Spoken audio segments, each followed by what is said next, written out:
Hey everyone, Oostin here, and this video is going to be a bit different from the others. We're going to be working without a script actually today, and we're just going to be going over the Part 2 trailer for ARK the Animated Series. And right now we are here with Blockbeam. Hello, I am here, contractually obligated to be here, but excited to discuss the Part 2 trailer for ARK, the animated series. Because there's a lot, so let's get into it. The Gen 2 fishing net. Oh yeah, there is a Gen 2 fishing net here. And I know obviously the barrels aren't Bob's Tall Tales, but like it is kind of funny because it is an item in the game now. It is, yeah, that's a reference. No, Yeah. they predicted the future. It's a reference. Of course. So in this scene here, we can see that maybe a month or a few months have passed. Helena's scar has healed, and she does have shorter hair. Yeah, I definitely, there's definitely stuff later in the trailer we could talk about that, like, could be argued there's a big time jump. But there's definitely probably been at least some time jump, and her more, like, note accurate, air quotes, hair. Plus, yeah, the scar's healed, and they're building Thunder Town or whatever it's called. Yeah, Thundertown. In memory of Thunder Comes Charging. I ripped that guy. I loved him. I loved him too. So in this scene right here, Alassi is obviously... I feel like Helena probably approaches her and says, oh, it's okay, you know. And Alassi kind of shoots her down like, oh, you know, it doesn't matter. You don't understand. And I don't really like that they're doing that, but I really hope that as soon as Helena says, oh no, I went through it too, Alassi changes her view, because I don't like the whole character moment where they have like an argument like this. I don't know. I'm not really a fan of it. I definitely have to agree with that. That I really hope that they don't do that trend, because they were really good about having it that Alassi and Jean are just parent or father and daughter. No ifs, not ifs, ands, or buts about it. But then they sort of did it a little bit in the Gladiatrix episode, but they did it very quickly, so I'm okay with it. I do like it though that Alassi's pain is something that probably only Helena on the entire arc can relate to. She feels as her entire world is gone. That doesn't matter. Nothing matters. John is gone. It sucks. But Helena is possibly the only person that really knows what that's like and isn't lying when she says, you know, I understand. You're not alone in this. I know what it's like. And I think that's a really good case of just character growth and character relations culminating into something really good for storytelling. I was gonna say, well, oh, Mei Yin could probably relate too because of her brother, but I don't think her I don't think that like the same emotional reaction was there for Mei. Like she obviously felt bad that her brother had died, but it wasn't her whole world. I think she was probably like, shit, the mission's done. Sort of, yeah, she was definitely way more cold and calculating, and you know, sort of went out into a blind rage. Maybe part two May at the end of it could relate, but I don't think that this sort of mini character arc is going to happen that late into the season, where May is going to be at a mental and emotional point where she can like sit down and be like, John was a great guy. I'm sorry this happened. I had something similar happen. I don't think we're going to see that version of May, but we might get some sort of payoff to it at the end of the season. There's a lot of stuff that could go with it, but I think flat out just them associating both Alassi's pain and Helena's pain, which are obviously not the same, but very, very similar, I think is ultimately just like a really good call writing wise. When you have characters who have shared trauma, you put those characters together. It writes itself, and I think it's just good. I think it's good. Yeah, I'm excited to see where Lassie goes from here. She was definitely a highlight of part one for me.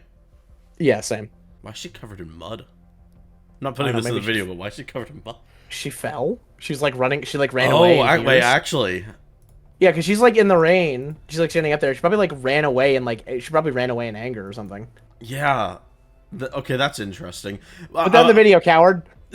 Fine, it'll go in the video. It looks like, yeah, Alassi, probably something happened at the village, and then she runs away. And wait, did we have the same? Did we have the same epiphany?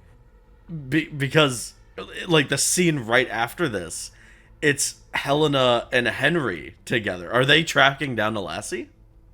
Oh, I was thinking that maybe they don't tell her that it's that the town is called Thunder Town. Yeah. And she like, as like they think it's like gonna surprise her and like in honor of her dad, but she's gonna be really upset because they didn't tell her, and all those emotions come rushing back, and that's why she's run off. I can see that, yeah. So, I'm confused about this scene. Helena really, in part one, wanted May to be the leader, and the way Henry says this, it almost sounds like Helena was like, "Hey, can I be the leader of Thundertown?"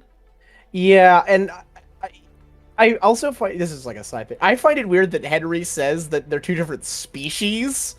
Like, bro, just say they're two different things. Like, why he's species? he's just a funny guy, you know. He's arc brained, dude. Ah, The brain rot got him. I am Yeah, too. it is weird that. I mean, maybe she proposes something, but yeah, Helena doesn't really work as a leader character. She's very good as a supporting lead, or sorry, she's obviously the main character. So she's a good lead, but she didn't work as like a leading the tribe person. I Yeah. wouldn't try Helena to lead my tribe, like, Yeah, I wouldn't either. but I don't know. Maybe the elders vote for her because her plan worked or something. Maybe, I don't think there's enough context to really say. I mean, to be fair, it wasn't really her plan. I think it was mostly a combined effort between John and Henry. Helena kind of Yeah. just came with John. She was nice and gave Nerva the option to surrender at least. So Yeah. maybe the elders like.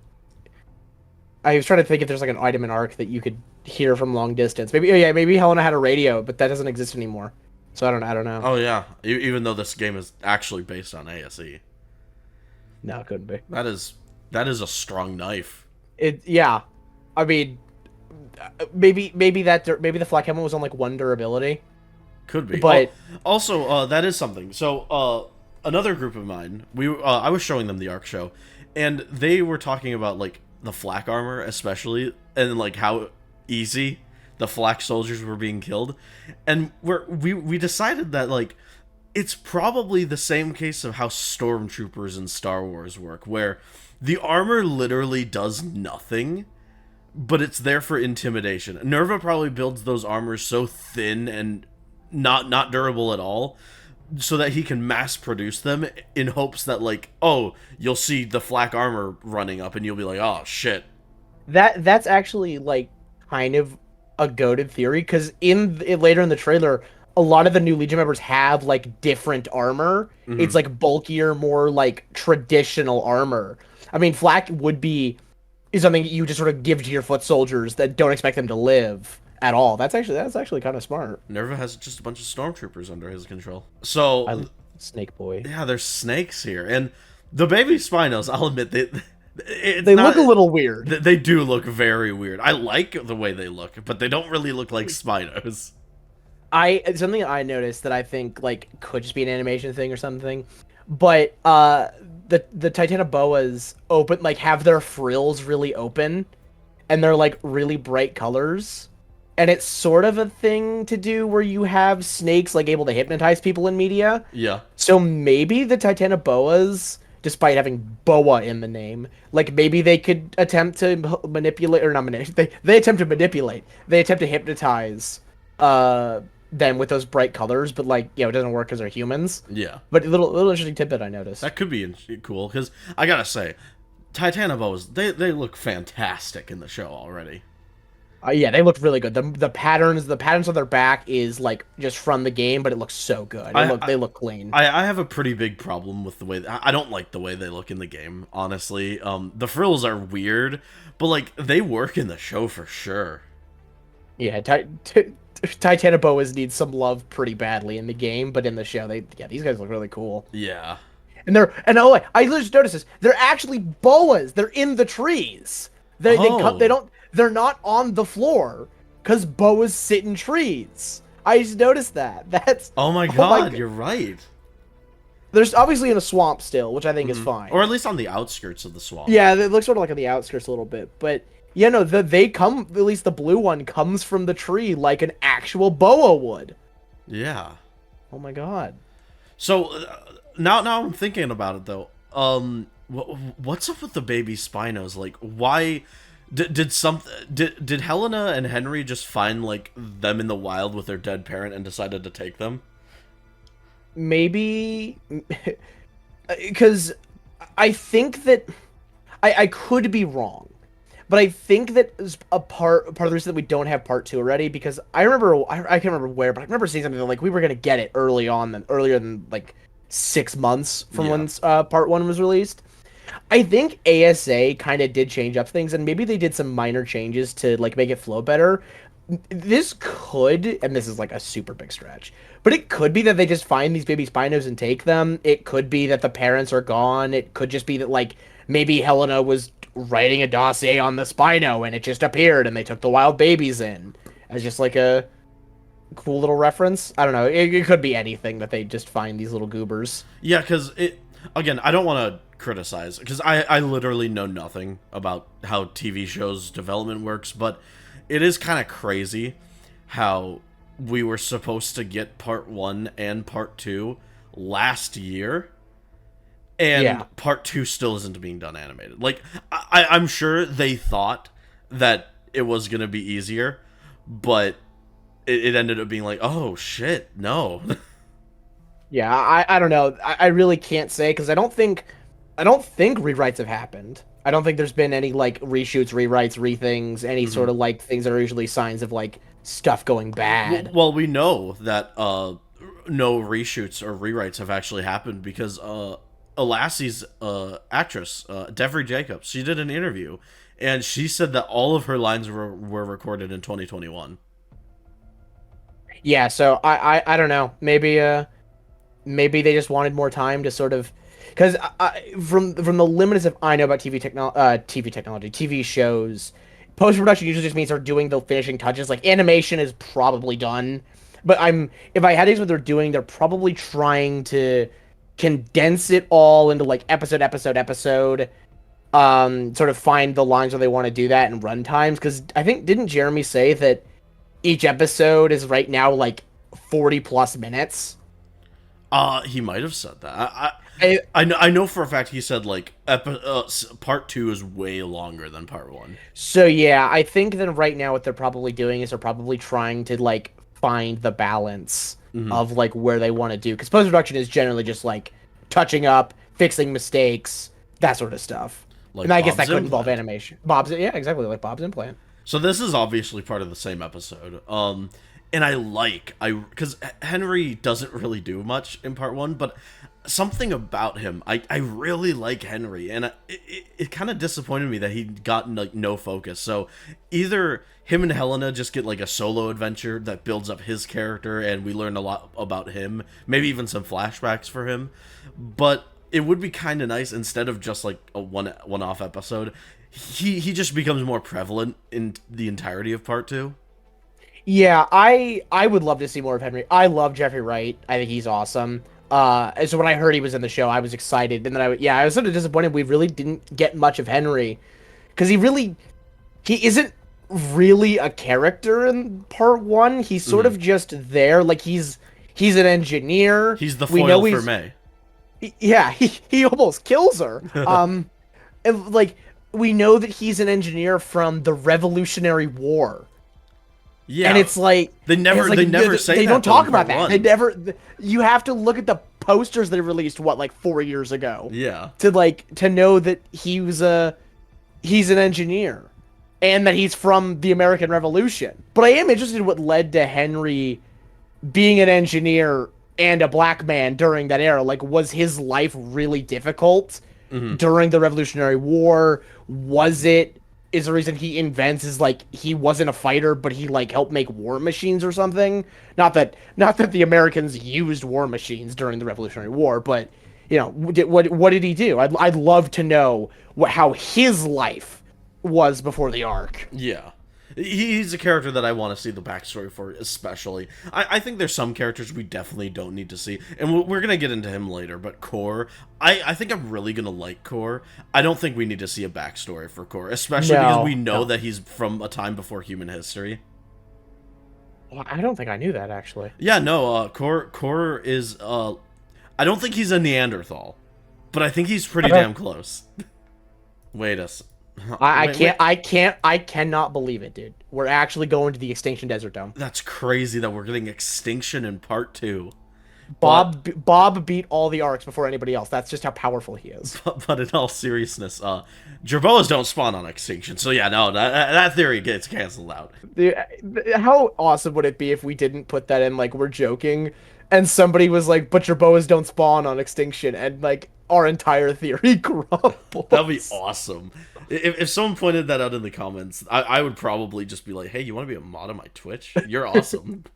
But so the thing about this thing that is awesome is, like, one, Bob is back. I'm really glad that because I love Carl Urban. Carl Urban is awesome, and I'm so glad that they're not, like, kind of just getting rid of him. And he might even be in ARK 2 now, please. I certainly hope so. But one thing that I really like is that it sticks with the lore. It doesn't break anything, because Bob obviously does not recognize Helena. Yeah. And because respawning, I guess technically has always been a thing, because there's always going to be a limited amount of matrices that the arcs have, and eventually someone is just going to appear on the arc again and then again, but they won't have their memories from when they were on the arc, which brings up a lot of more theories. Like, could someone run into themselves? Has that ever happened before? Because it's been a while since I've read The One Who Waits notes. But if I'm not mistaken, respawning did work, then it broke, then Helena fixed it again. No. It never worked. As far as we know, she did add it. That's right, she did add it. I mean, I guess technically, because she got Diana to respawn. We love Diana here. We love Diana. But then she just wasn't able to do it for, like, another 1,000 years. Sucks. Yeah.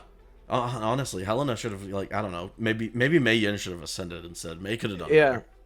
I will also add to this, like, specific Scorched scene. I either think that this is either, like, a dream sequence of Helena seeing the other arcs, or this is literally going to be the end of part 2. Yeah. We also have the, like, Vin Diesel section at the end, so it is potentially a vision, because the background's really foggy. Like, we don't physically see Helena at any point, and, like, it's all shot in a very, like, sort of dream-esque way, where it's sort of like, she kind of barely makes out Bob and zooms in, and Bob says, "Miss, can I have some water?" And then it cuts to just something completely random. But, I mean, like, if it was a dream, though, dream type thing, though, how would Bob know, like, that she was watching? Or are you just saying that he's not even there? I don't know. He might be there, he might not be there.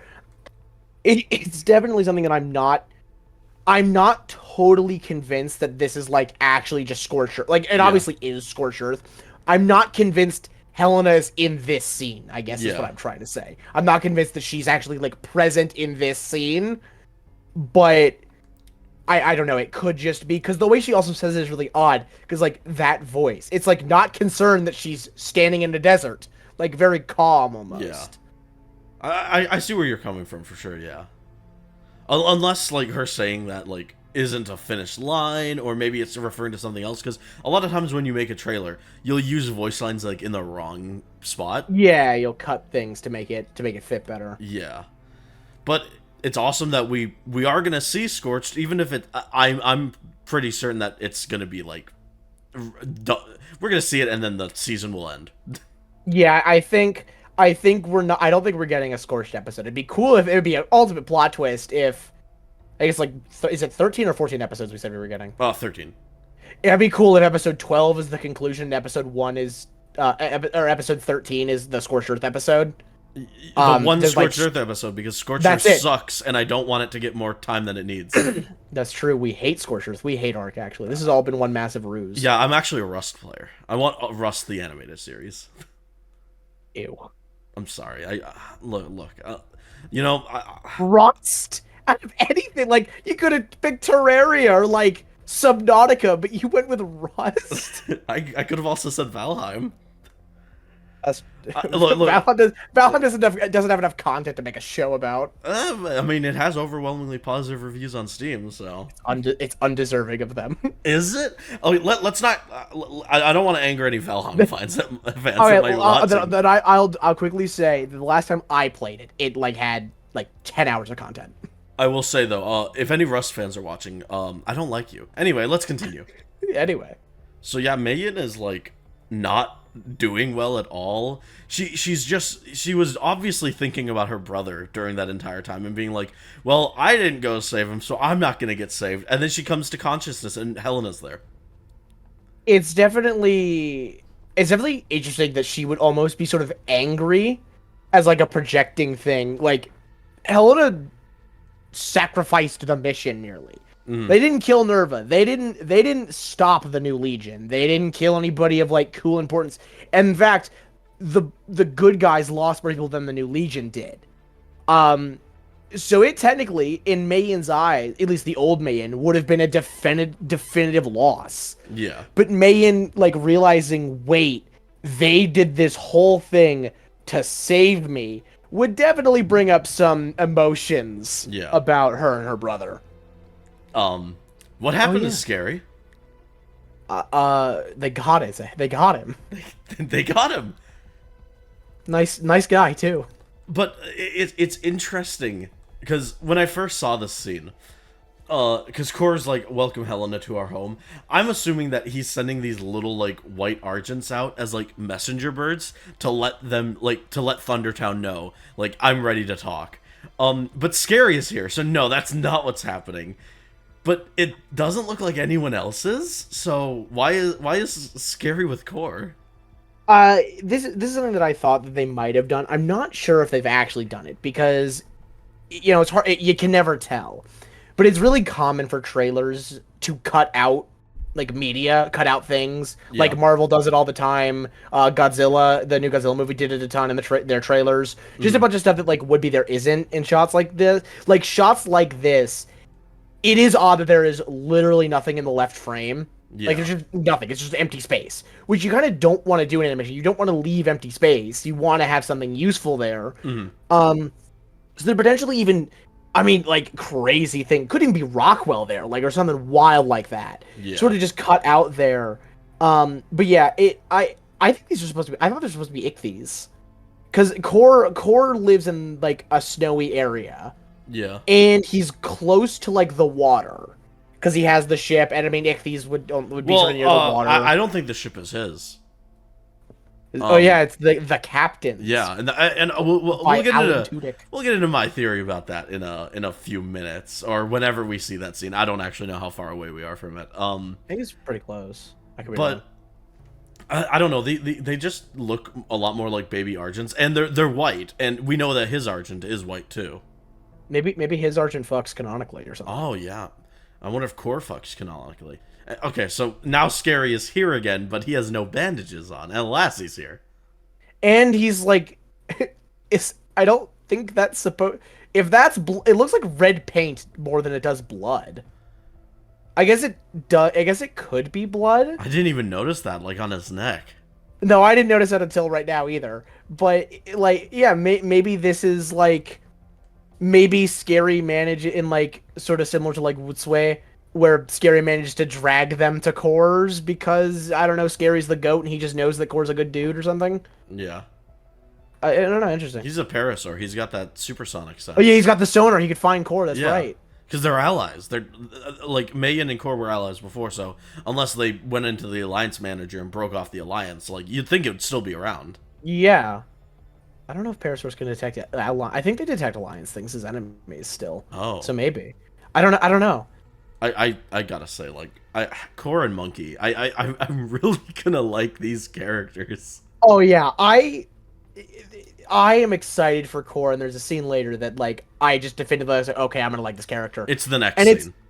It's another example to me of I have to commend the ARK show. Because I don't think I've said it before. I actually don't really like Gerard Butler as an actor. Yeah. When I heard he was playing Nerva, I was like, oh my god, that's perfect casting. Like that is Gaius Marcellus Nerva. And here's another thing. I don't really like Russell Crowe as an actor. Yeah. I know he's really good. I know he's a really good actor, but I don't really like anything he's done. But he just fits Core so well. And it just... I'm excited. So that's actually something funny. Have you ever watched South Park? I definitely not enough to what you're going to reference for me to understand, but I've like seen the show. But just recently I came to realize that whole episode of them making fun of Russell Crowe was like just in good fun, and they don't actually have anything wrong with him. But I will say, like, I had a very bad image of Russell Crowe painted for a while. That's incredible. That's actually amazing. Yeah. They like this ship. It is the fastest one they've ever seen. Did they tell you that? So I'm assuming this is the scene that we were talking about? It's actually not the scene that made me realize I was gonna fall in love with Core. But I'll let you. I'll go first on this scene. I love this scene, and the shot where May is like, "Did they tell you that?" is just like, you know, I think you had said it in episode 1 that the show can look kind of cheap in some spots, but it never. But shots like this are a good example of a shot that, like, I think most people would say is cheap. There's not anything really happening. Their movement of hair is happening, and it's just facial expressions. But so much is conveyed with those, like, expressions. Like, May has this face of, God, he's crazy, but I'm glad to talk to him again, and, like, it feels nice being here. And Core just seems so at peace. He's like, in the just moment. happy. He's living the moment, and May's just like, he's kind of crazy, but I love him. I'm glad he's here. Yeah. And it's a really good shot. It's using everything with having very little, and it's great. So again, like I've mentioned before, the ARK show was obviously made on like a budget, and there's some scenes, mostly just that one scene in episode 2 actually where Helena falls off scary. That's like the worst scene in the show. It looks really bad, admittedly, but the facial expressions throughout the show are something that I don't think ever gets bad, other than the cross-eyed part, which is something that I forgot to mention in episode 1. There's a scene where Helena just goes cross-eyed, and it's really funny. It's definitely... I sort of don't see this as fair, because if you ever pause animation like this, you're always going to get those in-between frames that look really funky. Yeah. Obviously, like, if a character goes cross-eyed, that's sort of one thing. But people who would, like, if you take individual snapshots of the show, I'm sure you can find a frame that looks terrible. But if you put it in motion, it's fine. But, like, even with the show's inherent cheapness, the facial expressions on all of the... Whoever did the art for this show, if you're watching this, you are fucking awesome. You did a great job, and you should be proud of this, because all of the characters, you can tell what they're always feeling. So in this scene, Core and May are on the boat, and we talked about how good this scene is, but...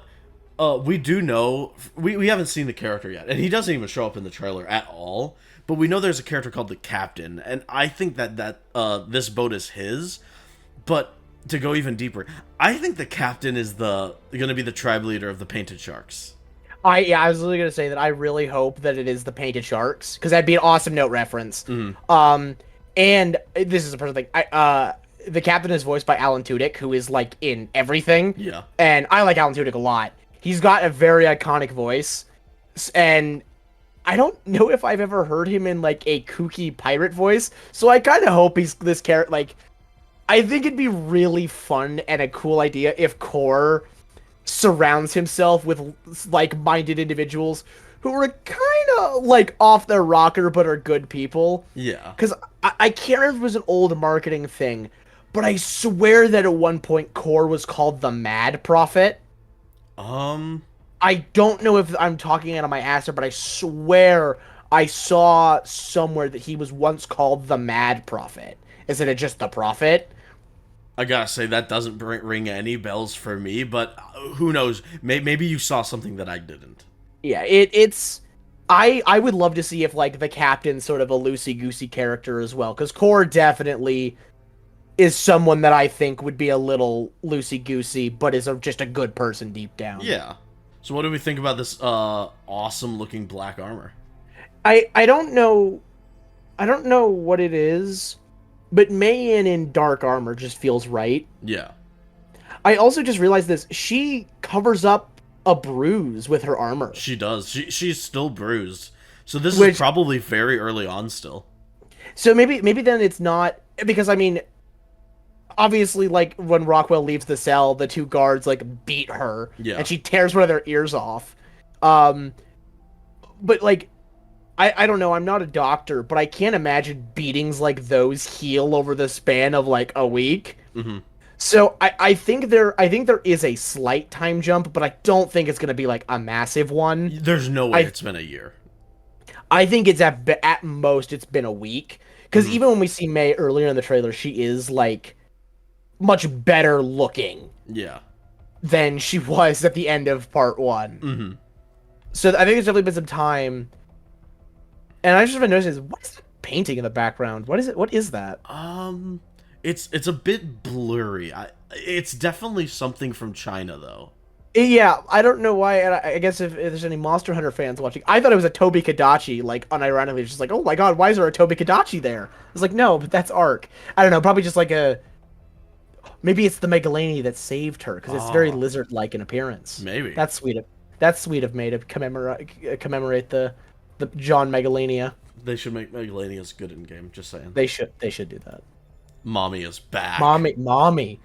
Mommy lives. But on a serious note, yes, of course, I am attracted to the Gladiator. I am attracted to the Gladiator. As I hope everyone picked up on when I was talking about episode 4. Cocky want boing boing. Cocky want boing boing. But like I'm genuinely glad that they didn't just kill her off, because even though obviously, you know, the reason that I like her so much is because I like her, but she is a great character in and of herself, because she's just a foil to Helena, and I think it would have been like a huge mistake to actually get rid of her. But also, we didn't see her die on screen, so it was obvious that she was gonna live. It's definitely a case of also that I don't think you didn't end up using it, but it was the Gladiatrix being this antithesis to Helena, of like a genuine sort of dark reflection of what happens if Helena just like sort of says screw it and gives in to the idea of like, who cares? You know, I'm winning. Who cares? Yeah, as you said, like, we didn't see the body, so that means they can't be dead. But I think it's also really good to have more characters on Nerva's side that can like physically fight. Yeah. Like, I love Rockwell. Dude's not throwing a punch. Dude, maybe his element stub could like chip a tooth or something, but yeah, having Gladiatrix alive, and I'm actually really interested to see her interaction with Nerva, because we didn't see her interact with Nerva at all. Oh yeah, I'm interested because Nerva has a bunch of like nameless soldiers, and then the ginger guy. But he's unnamed too, I guess. He didn't make it as well. Yeah, he's dead. But the only character that we actually really see Nerva interact with a lot is Rockwell, and Nerva seems to just kind of hate Rockwell, which I think is really funny. I love all of their interactions. I think it's always great to see Nerva and Rockwell, but it'd be awesome to see like Nerva genuinely happy to see like the Gladiatrix back or something. Yeah, I could definitely even see him saying a line like, I knew that this island couldn't take you," as she rides on a saddleless Carno, just like, "I'm here, boss. When do I get to kill the whelp?" Yeah. I also, the way she's taming the Carno here is awesome. Like, we don't see that at all in the show at all, and even in the game, you just knock it out. But like, can ARK 2 Carno taming be like this? That'd be awesome if you like. I sort of thought when I first saw it that she's like trying to stab a nerve to paralyze it. Yeah. I thought that like it was gonna be a knockout tame where she stabs it and hits a nerve and paralyzes it, and then she feeds it. But I think it's a much cooler idea that she literally like pains it into submission, and then like she'll stop stabbing it when it obeys. Mm-hmm. Which is like, she could do that to me, honestly. I think I'd be okay with that. Yeah, probably. Yeah, no, same here. So Nerva's looking kind of badass. Yeah, it's definitely, it applies the like villain look of having your face sort of disfigured, but I really, really like that John's sacrifice had consequences. It wasn't just a meaningless death. It wasn't just like that. Nerva is permanently disfigured because of John's thing. I'm really glad that like there are consequences to his death. Also, the way it looks like awesome. I love how half of his like mustache is cut off and his eye is like a different color now. That's so cool. Yeah, it really makes him more intimidating. So I'm gonna talk about the Megapithecus in a second here, but so obviously the show is for ARK people. Like, if you've played ARK, that's who the show's probably for. Unless you're like way too into the Explorer Notes, then I guess it's not for you. Yeah. But yeah. You know who you are.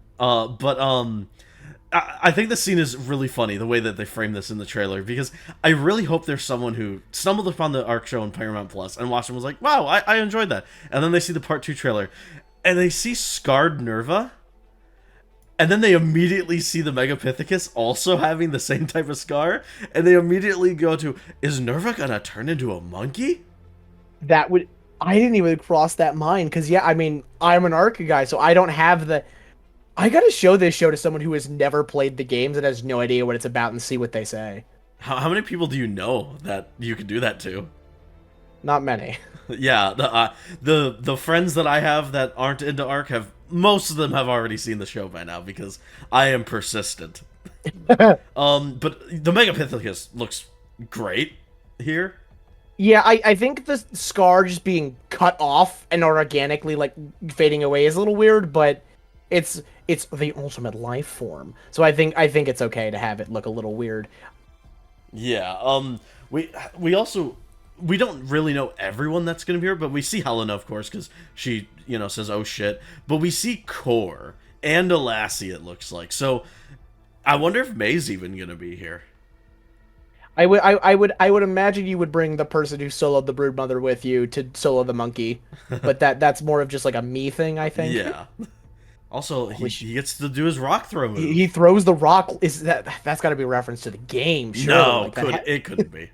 It's just an original. That's a King Kong reference if you didn't know. Oh yeah. This is actually a concept they made just for the ARK show. This is so if viewers didn't know, the Megapithecus is actually a joke on the Gigantopithecus, which is here out is a ARK reference to a real creature that existed at one point. No way. There's no way.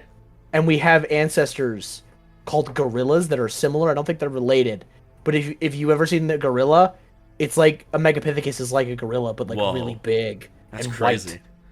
Do you think the Pit of Death will be in this show? I hope there's a joke about the Pit of Death. Like just an unnamed creature falls in it, and they're like, "Oh god, no!" Can a lassie just kick a monkey down there like a meso runs it, or she fucking punts it into the hole? Please. That is interesting because the Broodmother did have minions. So if the Gigantopithecus has minions too, that would be cool. To be fair, the Broodmother did have minions, but those minions turned on her the second there was element on her body. Like It wasn't even like a question. It was like, tasty snacks. Yeah, and then also the Broodmother just ate them whenever she felt like it. Like there's a lot of cannibalism going around in that arena. The Broodmother falls victim to the classic villain cliche of killing your minions to show how powerful and scary you are. Unfortunately, the minions fought back. Do you think the Megapithecus is going to eat a Gigantopithecus? I would love it if they did a joke to the fact that the spawn animation for the minions is really stupid. He just pounds his chest and they just plop into the air above him and drop down. Like that'd be awesome. It's one frame. There's not like a Meso or a Giganto, and next frame there is. Like Helena blinks and they're just there, and she's like, "What?" Yeah. So Helena, a lassie, and the Dodo, and Scary, of course, are going on like a little northern adventure. It seems, and I gotta say, Scary's saddle looks so good. I would love. I said in my Scorched Earth review, I would love going forward if we did get cosmetic packs. Yeah. For ARK, like $5 a pop, and they just like were thematic, like sort of like Bob's Tall Tales, where we had like a beach set, a winter set, like yeah. I'd love to have a saddle like that. I'd love to have like, the snow. Not many people like live in the snow unless it's Extinction or Gen 1. But like the snow is a biome you arguably spend the most amount of time on the island because that's where all the drops are. And like that's where you get like Uties, mammoths, wolves, a bunch of really good tames. It's also where all of Mei Yin's notes are. For whatever reason. And yeah, I'd love to have something like, because there's not really a structure that fits with the snow besides like wood. Mm-hmm. So I'd love to have like fur saddles that maybe like insulate you slightly or something. It'd be cool. Tusoteuthis. I'm so happy. I don't know if you know this, but Tusoteuthis is my favorite creature in ARK. I don't know. I didn't know that. I don't know what it is, but I have an infatuation with squids, and I remember even. I remember exactly the moment that the Tusoteuthis dossier was revealed back in like the early access of ARK. I was the mountain, or not the mountain, the little cliff where the Arthropleura dossier is. Yeah. I was on the beach under that, running around collecting stone, and I got a Steam notification, and I just remember it being introducing Toothos. I'm like, I wonder what that is, and I click on it, and I had a massive freak out moment, and I'm like, finally, we're getting a giant squid into the oceans. This is awesome. Yeah, this is sort of like encompassing all of part 2. I like that we're seeing the parts of the island that like we didn't get to see, because part 1 we saw the swamp jungle and redwoods, and this one we're getting to see like plains a little bit. Thundertown seems to be being built in the plains, but yeah, like the snow and the ocean are the other main two that we're getting to see, which I think is really cool. That's something I was really worried about, that we wouldn't actually see like a lot of the deep ocean, but nope, that's changed. And also like Scary? Dude, Scary the Parasaur. He has scarring on his leg right there. Oh, you see that? Yeah. Interesting. Maybe that's what was banded. Maybe he was attacking like a saber tooth or like a direwolf pack or something. Maybe. Getting into stuff. But yeah, how can we just take a moment as like a collective people, like whatever you think about the ARK show, whatever, like, can we take a collective moment to agree that Scary the Parasaur is just the GOAT? Yeah. Because Tusos don't spawn in shallow water, and Parasaurs are not good swimmers. They're like decent, but they're not amazing. Scary the Parasaur is currently probably near the bottom of the ocean to save Helena. Yeah, like get you a friend like Scary, dude. The amount of like we don't even see it that much, and we see it with Scary rescuing Helena at the end, but. Even though Helena just kind of removed an arrow, this Parasaur fucking loves that woman and would do anything for her. Get you a friend like Scary the Parasaur. I agree. So Mayon's here. Hi, Mayon. Yeah, Mayon's just there. Oh my, what a great freeze frame. I don't hopefully in the editing you can get the same freeze frame that like we're looking at. That's awesome. that is great. But we look at that. We get to see a Tapahara, but there's also a Quetzal, which is obviously not rhubarb because it seems that there's like multiple people on it. So I'm assuming that's probably a Nerva Quetzal. I think it could be rhubarb. I think it could, or Reuben. Is it Reuben or rhubarb? It's rhubarb. Rhubarb. I think it could be rhubarb. I think it could be. I will definitely, but yeah. So speaking just of this is the scene that made me realize I was gonna love Core. Yeah. Because he just punts a soldier off a toppy and just jumps off the toppy. Also, free falling. The monkey kind of looks terrified. I'll be honest. Notice that the monkey's like, "Are you kidding? I didn't sign up for this, man." But like. I think it cuts. Yeah, it doesn't cut. But his Argent saves him, which is like that's great trust between two creatures. Also, I never realized that, but there's a total warpath below them. Yeah, that's. Like, I'm trying to pause it so we can like look at that because there's oh, here we go. That's perfect. That's a lot. Is that not the Giga? I think it might be actually. That's either a Giga. It kind of looks like a car. It does kind of look like a car. But there's no way, because this was animated way before the car. Yeah, this was way before the car was added. So I think that's meant to be the Giga. I think so. Because I mean, it does look kind of battered and bruised. So I think that could be the Giga, which I know that we already knew was going to live. Yeah. I think this is probably the big battle between Nerva. I'm guessing that this is probably the episode where we see the new Legion fall. Yeah. Because this does seem like an all-out assault. Like, there's a lot of people here, which is kind of crazy, because... Well, actually, no, that's not that crazy, because I think part 2 is going to be them reforming the alliance with, like, new tribes on the island, which is going to be the Ocean tribe, which hopefully is, The painted sharks. Yeah, the painted. I lost my train of thought there for a second. And then I think we'll probably see the Howling Wolves too. But I mean, I think it'll like kind of obviously be them. I don't know if they'll name drop them because I don't know if you noticed.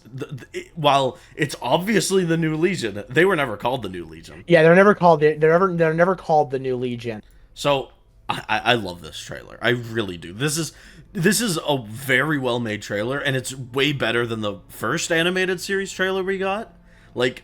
There's just a lot more going on, and I think it helps to sell the show even better. They should probably post this to YouTube as, like, the Part 2 trailer. I don't know why they haven't. But why did they reveal that Core's bird dies? I was going to say that up until this point in the trailer, when I was watching it, I was like, okay, cool. Like, for me, it was like, I wasn't like, I don't know, a very strange reaction for me. Normally, I'm totally like, oh my god, yes. The Scorched Earth moment was definitely like, oh my god, we're going to Scorched Earth sort of thing. But you should have stayed away, Prophet. And then this whole scene, this is when I was in 110%. This scene is, I'm excited for a lot of part 2. I'm excited for Rockwell. I'm excited for the Overseer. I'm excited for Scorched Earth. I'm excited for Vin Diesel. All this stuff. I want to see this scene so much. Yeah.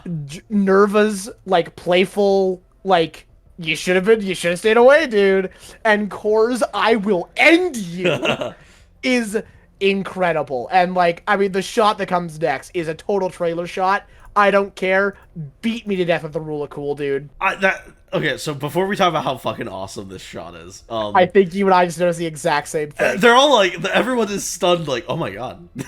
Why is the guy to the left of the center ballista look like he's A-posing? Do you see that? I see He's holding something, but it makes it look like he's A-posing. He is, he's so enamored by the fact that Core and Nerva are about to fight that he just started A-posing.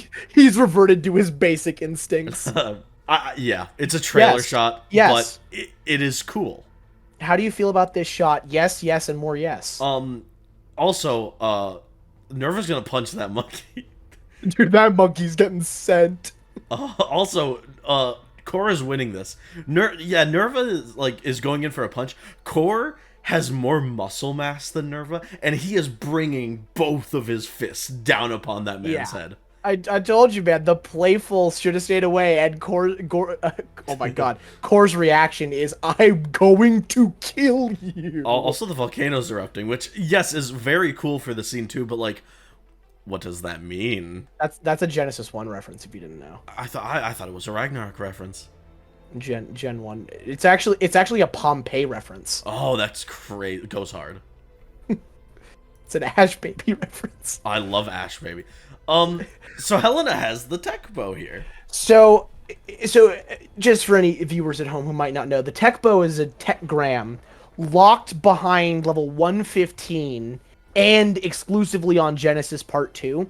So what I've come to say here is that Helena is currently actually on the Genesis ship, and she's already killed at least one boss on Apple difficulty. True. So I just want to let everybody know that Helena is a abuser of she vanishes for an episode, she comes back, her implant is totally different, she's like, hey, look at this thing I got.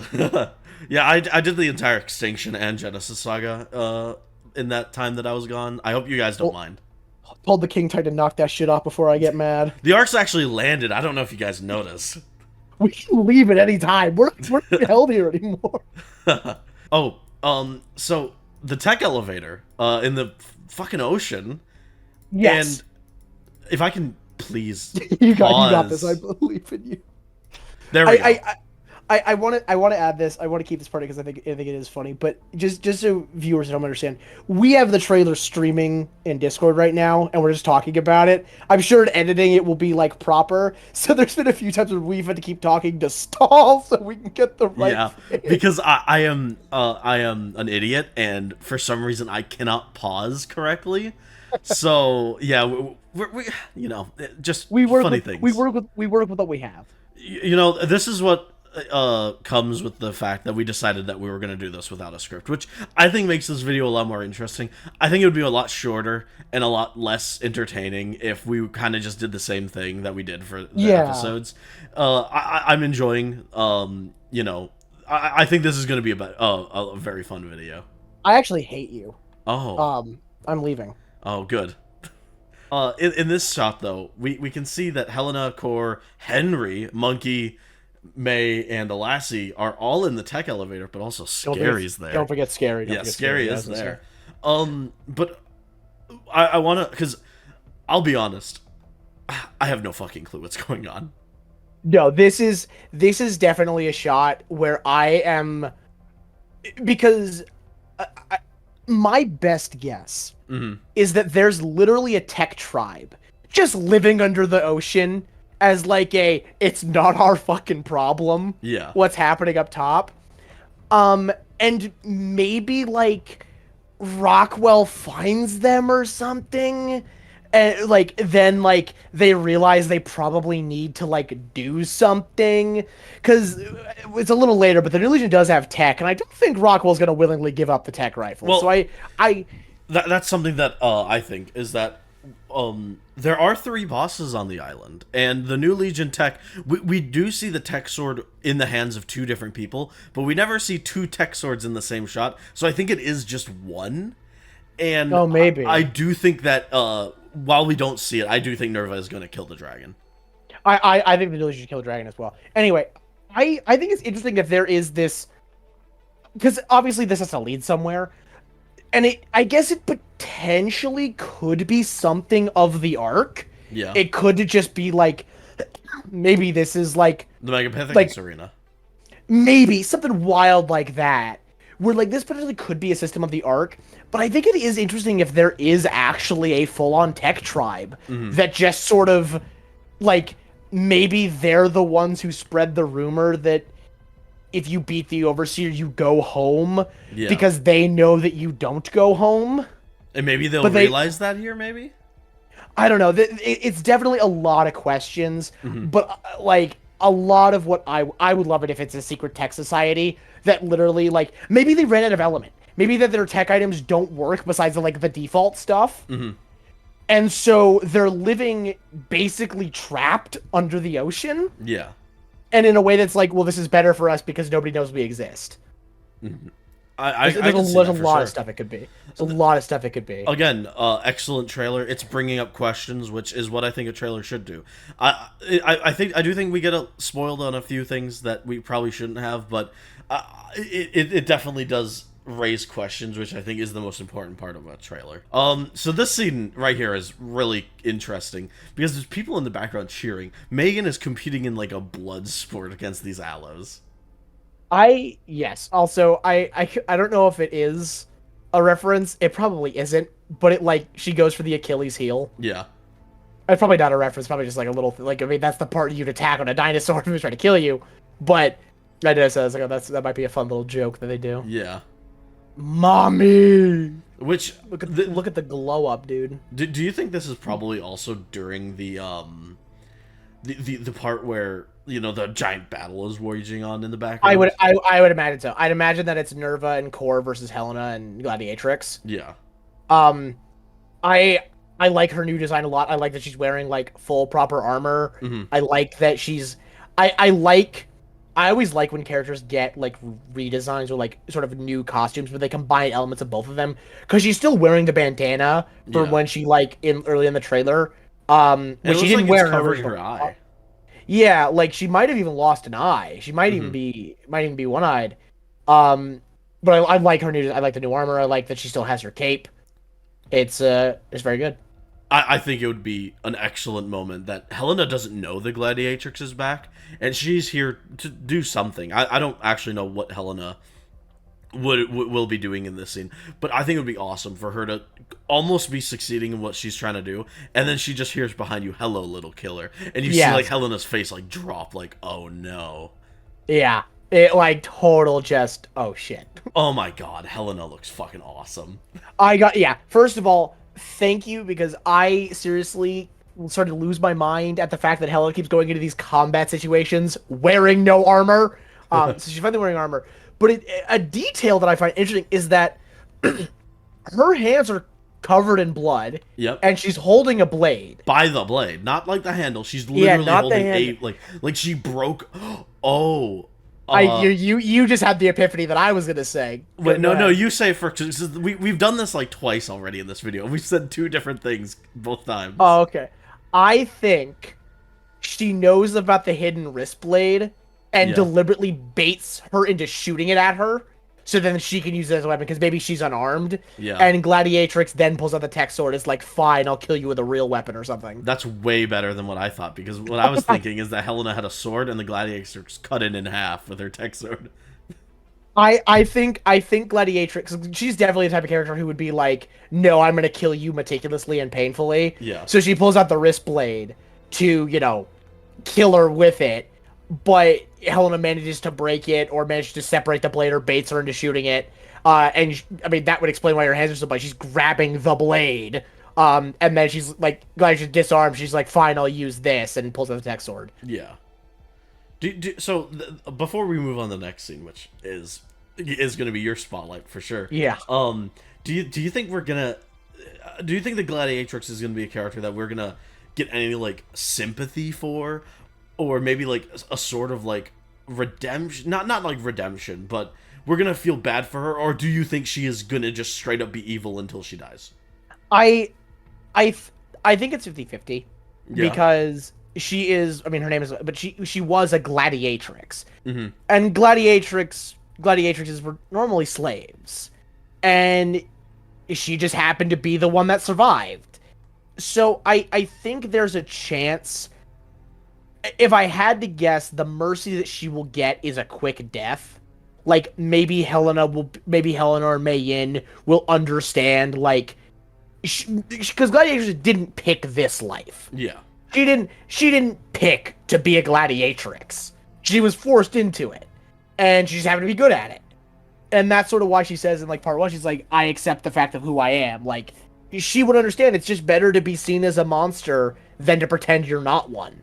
Mm-hmm. And I think if there's any sort of redemption or mercy for her, it's going to be mostly for the audience to figure that out instead of like the characters figuring it out. As in, like, you can kind of make your own decision on how you feel about the Gladiatrix. Yeah, sort of like there might be a scene where like it is implied that she is remorseful because she didn't choose this life. Mm-hmm. But it's a short scene, and I hope she doesn't die. I would personally like to see her in later seasons as like a continuous villain. Yeah. But I also know the Gladiatrix does sort of, the Gladiatrix, unlike Henry, has the unfortunate thing of being the villain and not the main villain. Yeah.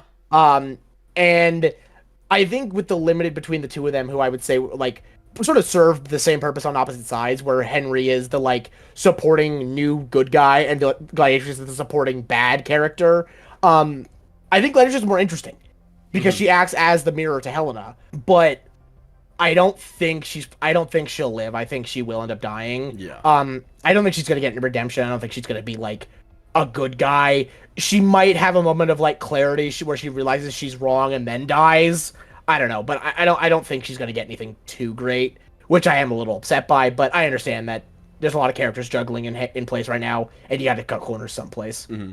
And also, she suffers by the fact that like villains in the ARK franchise, they don't really keep. If a villain is established on a certain arc, they are not going to make it to the next arc. Rockwell is a different case, but even in the show, I don't consider Rockwell a villain. Like, he's got a lot going on. Yeah, Rockwell is an antagonist. He's not a villain. Mm-hmm. And speaking of fucking Sir Edmund Rockwell. Oh, here we go. So, I want to talk about Nerva in the next scene, but, and also some things in the background I noticed, but in terms of Rockwell, I might add a few details, but this is all you. Okay. So, it's a trailer, so lines could be misplaced. I do like the blending of, I get it now, I understand what this all means, with his glasses being purple, which I think is, because I mean, at least this specific shot, assuming that in the world where that line is played with this scene, that's a reference to I see it now, me and the ARK, a higher plane of existence, where he understands what everything's about now. But, so, he is obviously exposed to Element really early on, where his stub is very clearly Element, which raises a lot of questions because in the notes, injecting straight Element kills the Shinehorn. But when he synthesizes it with his blood at first, so it bonds, then injecting that doesn't kill him. It mutates him, but doesn't kill him. If I remember correctly, wasn't it, though, that like the Shinehorn was disfigured and stuff, but it wasn't necessarily dead, and it was Diana that put it down? It was Diana, but like it turned into a hideous monster. Like it evolved too quickly, and it sort of implied that like it would have the process would have been too quick for Rockwell. Yeah. It's sort of like he says it like it ascends, but it was sort of imperfect, if that makes sense. Mm-hmm. But I think it's interesting that Rockwell uses element to get his hand back. There's a later shot that sort of like we see him having a hand again, but I think it's very interesting that like wherever the hell they are, he has an element stub and he's choosing to hide it from Nerva. He's not showing it to Nerva. He puts it in his jacket, which again, the seeds of distrust are growing. He obviously does not trust Nerva with the knowledge of the element or whatever he thinks is going on, because who knows if he's even going to call it Admundium right off the bat. Rockwellium. Oh, what if he called it Rockwellium? That would make people mad. That'd make people very mad. I would love to see that, because I love seeing people angry about the show doing things. It's true, it's true. It's so funny. So, Nerva's wearing like a casual shirt, which I think is fucking hilarious. I love that. I was gonna say, I love that he's wearing like, I own that t-shirt, I'm pretty sure. Like, he's so relatable. But just like me for real. We can also see in this scene the scar goes down his body. Oh yeah, his face wasn't even, yeah, his body is hurt. But as you pointed out, Rockwell's hiding the element stub, and what I genuinely don't really know what's happening in this scene though. I don't think they're in... At first glance, you'd think, oh, they're in the tech cave. I think they might be in the lava cave, actually. And I think Rockwell figures out the lava cave. Oh, maybe things will incubate faster in there, because there's a lot of eggs, and it looks to me like they're all Argentavis eggs. So, to me, they look like Megalosaur eggs. Wait, they have the what color are Megalosaur eggs? Megalosaur eggs are dark blue with light blue spots. Because to me, it looks like light blue with white spots. I don't know. The lighting is really dark, so I don't know. Yeah. I have two theories. I have a theory that either, like, this is my main theory was that this is some sort of like hatchery inside the volcano mountain, like not in the volcano itself, but near it, because we know that Nerva's like main compound is close to the volcano. And maybe Rockwell discovers the selective breeding or sort of something here with like element eggs or whatnot. Maybe element has something to do with this entire scene. We don't know. And my second theory is that this is potentially like an outpost by Core that like uses lava, because we see a lot of fire around him because they live in the Arctic. Yeah. But yeah, there's definitely this particular scene here. The main thing obviously is Rockwell's hand is, you know, an element stub, but like where they are, what they're actually talking about, and like why the hell Rockwell looks so sad is like we really don't know. I'm interested to know the answer. Yeah, I feel like this scene's gonna be really cool, especially because we don't know what Rockwell figured something out, and Nerva's like, "Dang, dude, I misjudged you." Yeah, it's definitely because the eggs and stuff. Nerva has been wanting a way to like, you know, mass produce and have easy to command dinos.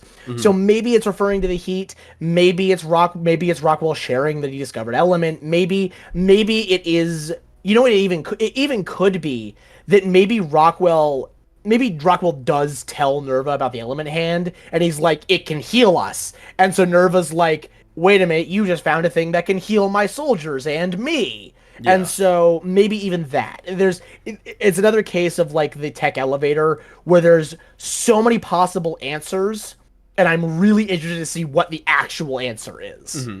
I'm sure whatever the actual answer is, it'll be great, because so far the show hasn't really let me down at all, other than that one part in episode 2 where she falls off the parasaur.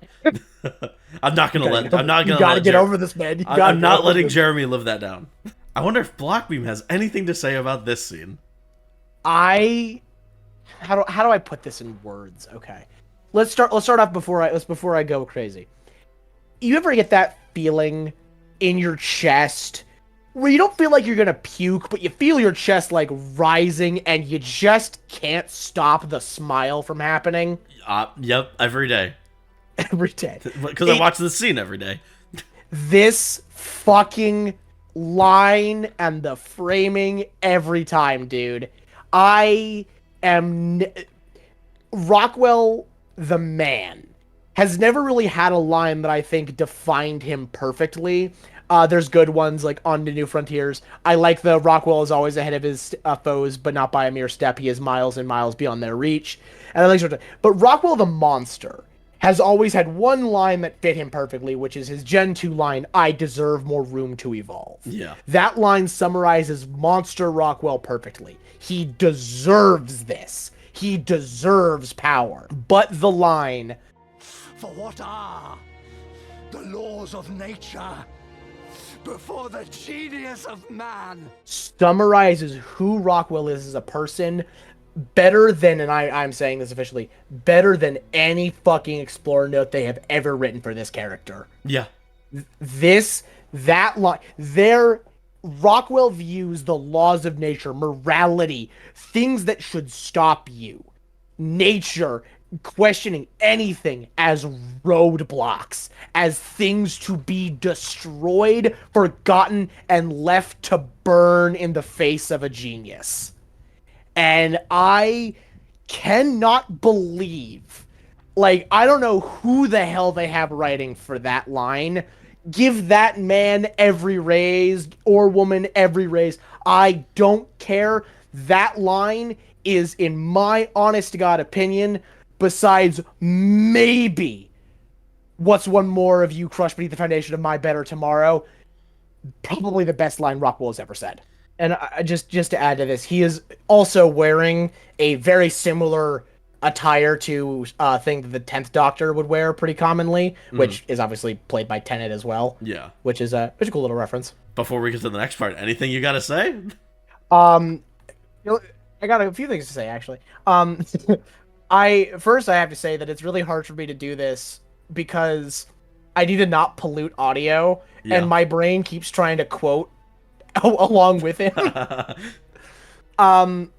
So Rockwell being in the loony bin, it implies that he's either done something or thinks he's done something that, you know, the world didn't take too kindly to.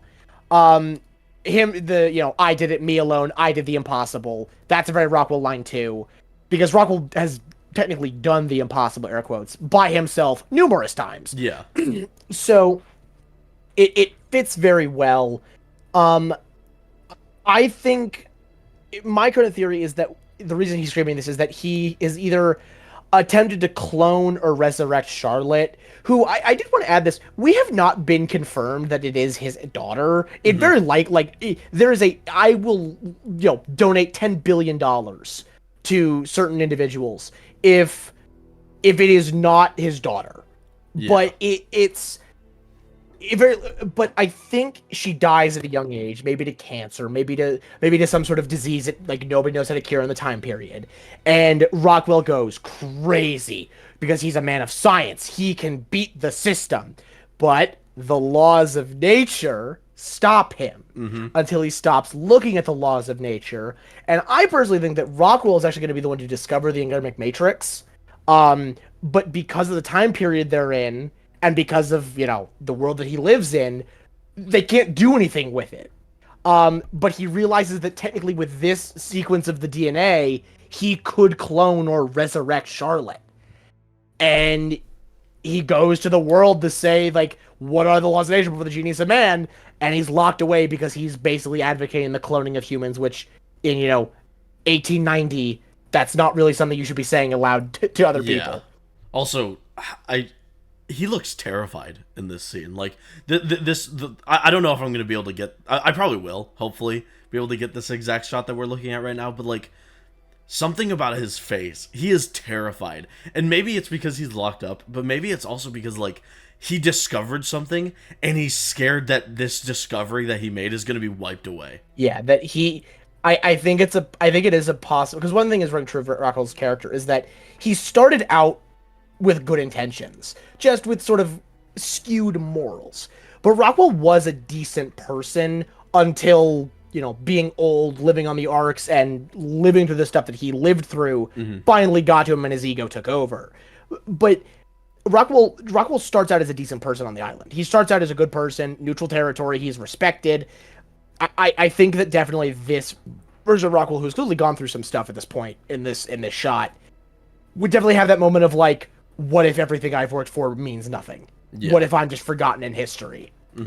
And he is, like, If someone made a big discovery like that, Helena would probably know who he is, but he's probably been erased from the history books. Maybe he did do amazing things, but they were like, we can't let people know about this guy, and he was just forgotten, which is a terrifying thought, to be forgotten to time. Jesus. Existential dread only on Oofston Games. Yep. And then the next shot, I love it. It's so good. I personally, so the obvious thing is that he's hallucinating of some kind. I personally, okay, unless the animation is really screwing with us, I don't think it's a hallucination. Yeah. I don't know what it could be. It could be a homo deus because they exist without the laws of time as a constraint. It could be like, I don't know, a flashlight that's coming to check on him, and he's in his state. He just doesn't understand what it is. But the reason I don't think it's hallucination is that his irises are yellow. Yeah. Light is hitting his eye, and the shadow also does move. The shadow moves because when the shadow. But the interesting thing is when the shadow moves, but when Rockwell moves, the shadow that moved just becomes Rockwell. Mm-hmm. Which is like there's something there, but then like he turns around and it's just his shadow. There's something hitting his. There's light hitting his eye to some capacity. Is it Charlotte? Is it a hallucination? Is it a flashlight of a guard checking on him? I think the answer is it could be any one of them. Yeah. Rockwell's clearly in a really bad mental state. He's clearly having a lot of trouble. So it really could be anything, but it poses a lot of questions, which again, I think as we've said over and over again, is really good in a trailer. Yeah. I know a lot of people are being like, oh my god, Rockwell did bad things in part 1. He killed Jamie. Who cares about Jamie? Screw Jamie. But like, we hate Jamie. We hate Jamie here on Oofston Games. But like this part in particular, I forgive him. I feel bad for this man. Like the amount of pain that he's obviously going through. I think if he is doing what he is doing on the ARK in pursuit of getting his baby girl back, I forgive everything that he does. Yeah, it just goes to show how incredible an actor that Tennant is. Yeah. I don't know. I am very biased. I've always loved David Tennant. Mm. But I gotta say, I don't think there's been a delivery like that, like those three lines: the nature, I did it, me alone, and the Charlotte. There's not been a delivery like those lines. The nature line, he sounds like he is about to burst into tears from pure elation. Yeah. That he is like, he can't believe, he's almost trembling, that's the word. Trembling in his own words because he can't believe he's done it. Yeah. And then the I did it, me alone is pure malice. Mm-hmm. And then the Charlotte is total defeat with the glimpse of hope. Yeah. Like, there's been some good deliveries in this show, I'm gonna say it's total bias. Tennant is fucking killing it as his character. So this doesn't really relate to the scene at all, but like, I think Tennant is definitely the perfect choice for Rockwell. I think no matter what, like, I don't remember. I think I made like a fan cast for the ARK, for who I wanted to play the ARK characters if we ever got a TV show, because I don't know if you knew this. I've been wanting a TV show since like 2015, before there was even lore. I remember walking around and being like, they could make a show out of this game. And when they added actual lore, I was like, I want to see these characters in action. I really do. And I think David Tennant was my pick for Rockwell. But like, so much time had passed that I think I had forgotten about that completely. And I know I didn't get any other character right, but I'm pretty sure it was either David Tennant or one of the other doctors that I had chosen for Rockwell. I think his name is Matt Smith. I could be wrong, but the guy who plays plays the 11th Doctor would have been a decent Rockwell as well, in my opinion. I don't think he would have been anywhere near as good as Tennant. No, he wouldn't have been. That's definitely confirmation bias a little bit there, but yeah, like I think he would have been a decent Rockwell as well. I will say, I actually did a fan casting as well for the animated series. Yeah. Do you want to know my Rockwell pick? Sure. The voice of the people. Wow, beautiful. Chris Pratt. I love. So now, getting back though to the reason that I brought up why David Tennant was such a good pick is because that's the reason I like the animated series design so much. I will admit I did not mention this at all in my analysis videos. I like this Rockwell design more than the notes, but I think that probably just comes down to the fact that he's David Tennant, because the old man from the notes, I don't think that David Tennant's voice would really work coming out of that, but I think David Tennant is such a good pick for this character because of his line deliveries that changing his design is just fine. Yeah, they could have done that. Yeah. I personally, I mean, I'm pretty a suck up to old Rockwell a lot. I really like the old man design a lot. That sort of is it. But I agree. It would be weird coming out of Tenet. The animation Rockwell design has grown on me a lot, and as you said, if they ever did do a movie and use the animated series designs, I mean, Helena looks more like Madeline Madden now, and Rockwell looks a lot more like David Tennant. Yeah. So they could do it. I personally would love to see at some point. It happens during the Gen 2 cinematic when Rockwell's transmitting his message. It's an older version of the animated series Rockwell.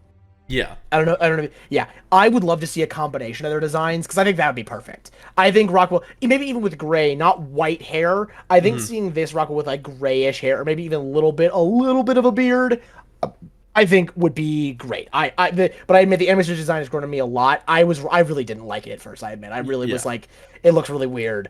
But I've grown on it a lot because Rockwell looks older, because I didn't like how young he looked in when they first revealed it, but they sort of aged him up. He does look like sort of late 40s, like maybe even early 50s. People keep saying like, "Oh my god, they made Rockwell so young." He's still using a cane. He is a fucking old man still. Yeah, he's like older, high 40s, low 50s. So like, I remember when Jeremy first started showing off the anime series characters designs, and I saw Rockwell again. I'll also admit, even though I'm probably the biggest advocate for animated series design Rockwell, I prefer it to the original, and I will go out of my way to defend this design with my life.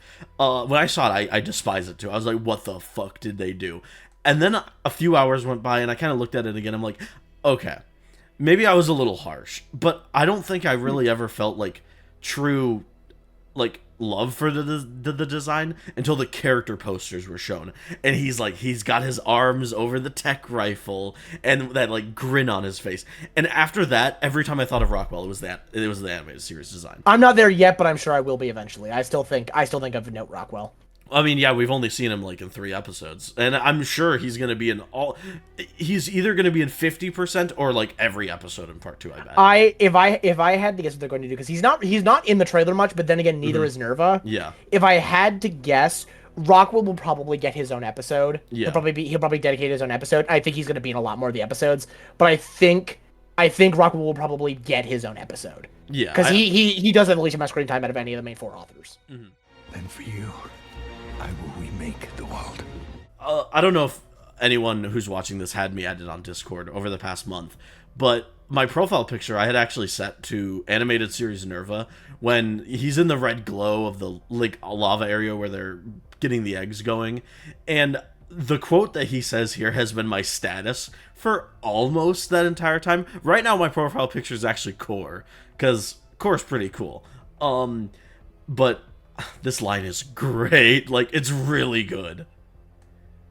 I don't really have anything to add to that. I agree. I'll say that the like rumbling as he says that is a really nice touch. As like, his sort face of like, grows more angry. yeah, more agitated. The grumbling of like an earthquake or probably the volcano erupting, I think, is a really good touch. So, what do you think about animated series Nerva design? Like this design specifically, or like, well, him in general. This is the closest Nerva we have right now, so I'll just show this one.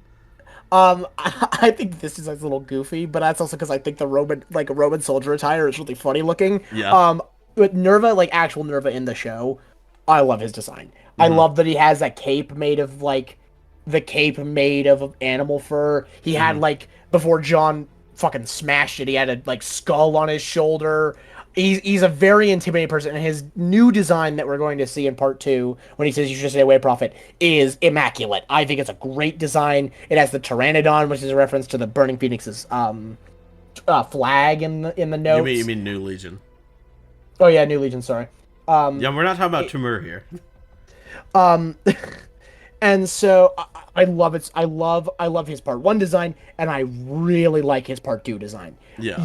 Seeing young Nerva here is kind of uncanny because he looks so just young. Like he just like looks like a Roman soldier. He looks like a nobody, which I think is awesome to add to his complexity. Of that, like, was he nobody? Was he just? I think that would be a great change soldier. from the notes, because in the notes he was kind of like a big, like a leader in Rome, and he even mentions like, why would they follow a centurion so young? So like he obviously had some power, but it would be really cool if they if they just made him a fuck off nobody in Rome, and he wanted just a foot soldier. He wanted to change things, and the corrupt leaders that he mentions basically say no and maybe kill him.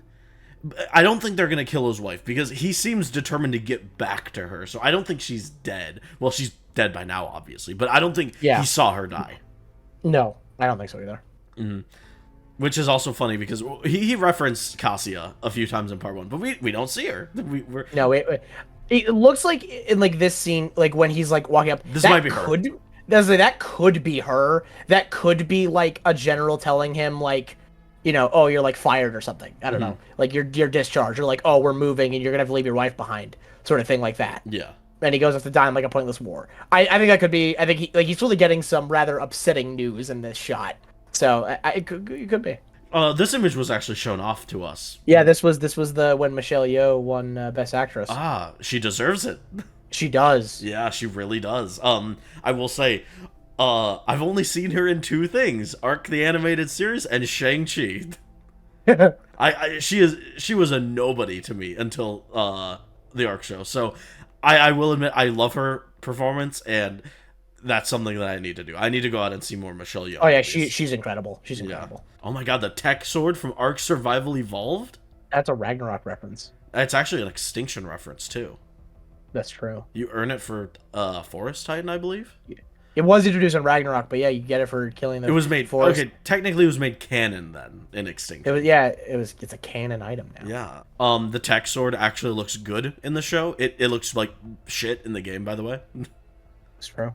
Yeah, it looks really good here. And Nerva's line about like only the gods may judge me. I like that line, because that does kind of feel like Note Nerva, even though I don't like Note Nerva. It's kind of a good reference because he doesn't care about the gods in the show at all. No, yeah. It's a hard-ass line, to be sure. So much is happening in this one shot, it's kind of impossible to ascertain basically anything that's really happening. But the one thing that is definitive is that Rockwell does have his hand back. Yeah. It's sort of purplish. It could be blood. No, like, look at that. That's purple. Yeah, that's purple. but that's purple. It looks purple to me. And I don't know where he is. We don't know where he is, what's happening. But I think there's obviously I think there's something with Element here. Maybe the tech rifle, maybe maybe it's like Wesker, where like he has to keep injecting himself so he doesn't, turn into a monster with like a lesser serum sort of thing. I'm interested to see what's happening, but yeah, he does have his hand back. Element gives him his hand back. What I think is probably happening here, and this is so this is gonna be a long segment because Blockby mentioned it in episode 6 about like the poisoning thing. Would you care to go over that again, just in case? So yeah, Rockwell says to Mayin that he puts his narcotic in May's feeding trough, or not May, Core's feeding trough, to basically prevent Core from joining the battle. And I'm pretty confident that Rockwell will use this narcotic again. I don't know if it's on the New Legion. I said in the video that he might use it on the New Legion, to win the war. Since that's always sort of been a trait of Rockwell. He likes proving those around him wrong.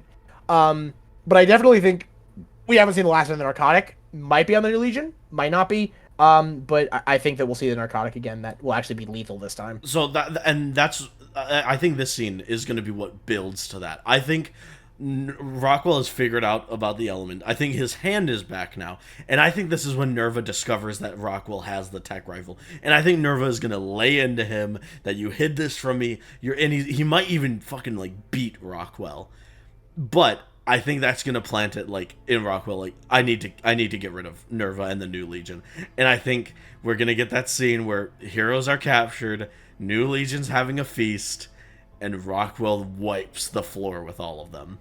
I would love a scene where, yeah, it's total defeat. They've lost. They're going to win. And Rockwell, I think I even said this to you. I would love a scene where they toast and Rockwell, like, doesn't drink. Yeah. And everyone else does. But Nerva, already being poisoned by Helena, notices Rockwell doesn't drink. And he just waits. And it's just a moment. It's just like a moment where only you're paying attention. You see that Rockwell doesn't drink it. Mm-hmm. And that Nerva notices too, and he waits. And then when they all collapse, he then tries to kill Rockwell, and Rockwell frees the others and runs or something. Yeah.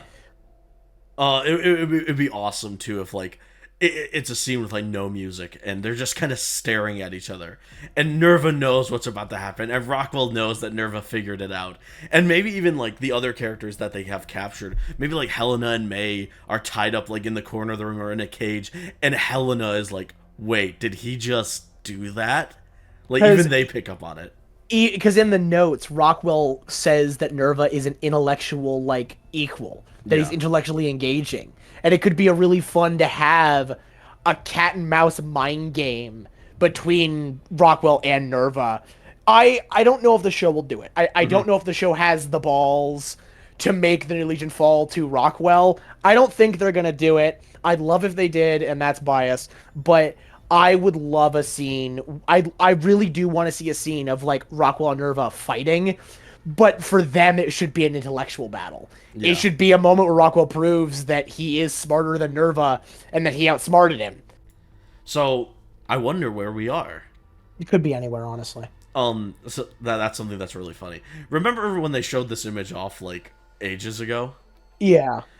When I first saw it, I was like, holy shit, the lunar biome in Gen 1? I now realize that I'm an idiot, but I will admit that's what I first thought. Probably because of the tech bow. But I thought that they were on Gen 1 somehow already, and yeah. So I messaged it. So Helena's implant is glowing white. Yeah. You sort of see it through the tech bow. Obviously the tech bow again. And I always do enjoy that Core is currently unarmed, and Henry has a crossbow. And Helena also is unarmed.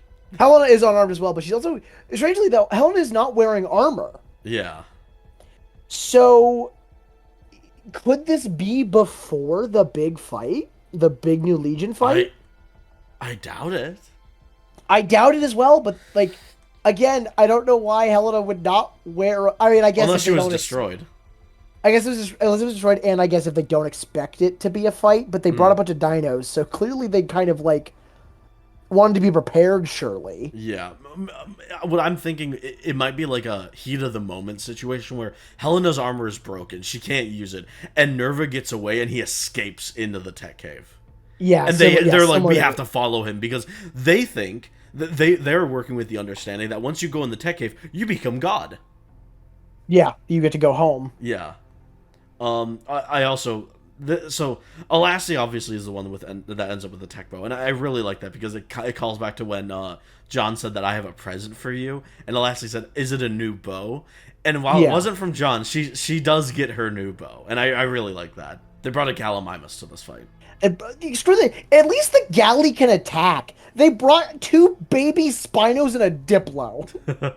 Well, is May stupid? I don't know who orchestrated this charge, but they're not the brightest. Yeah, May, you should have probably, like, I don't know, the Mammoth and the Rex and the adult Spino, and even the Stego, like, yeah, good. Yeah. Maybe keep some others behind, though.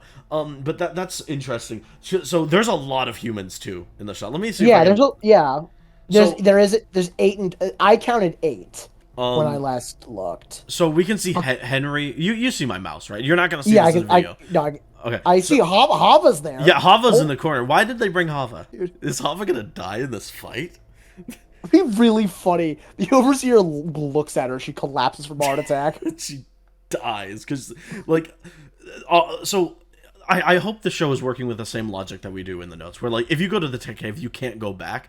I hope that all of these characters, the ones that survive this Overseer fight, I hope they just go to a different arc. Like, I really hope that the Scorched gang isn't just Helena and Rockwell, and maybe it's Helena, Rockwell, Alassi, and Core, maybe? And then the Aberration gang is May, Queen Sigrid, Chahava, I guess. I don't know.